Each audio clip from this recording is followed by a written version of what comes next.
أنت متفائل في المرحلة القادمة بغض النظر الحقيقة عن ما حصل سابقا؟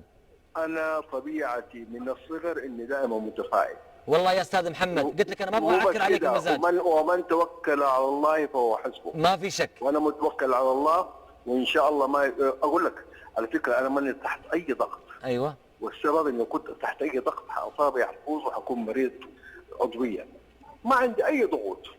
أنا وكيل الله سبحانه وتعالى ومن توكل على الله فهو حسبه، وإن شاء الله هلاقي الطريق مفروش بورود وسأفرش الطريق بالورود. مقبلين على دوري زين، مقبلين على دوري أبطال آسيا، مقبلين على لاعب رابع لفريق الاتحاد.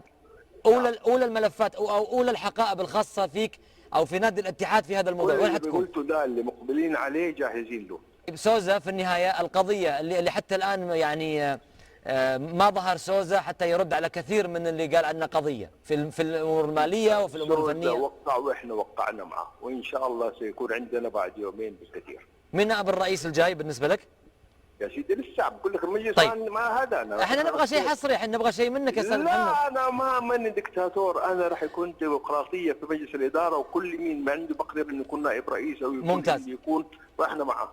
طيب اسال الله سبحانه وتعالى لك التوفيق والنجاح جزاك الله خير والتطور ان شاء الله في نادي الاتحاد، وان الله سبحانه وتعالى يعينك على المهمه القادمه. جزاك الله وان شاء الله تعالى انت قدها وقدود. هذه الدعوه تسوى كل شيء. وان شاء الله انك انت قدها وقدود باذن الله. شكرا لك، شكرا لك استاذ محمد فايز.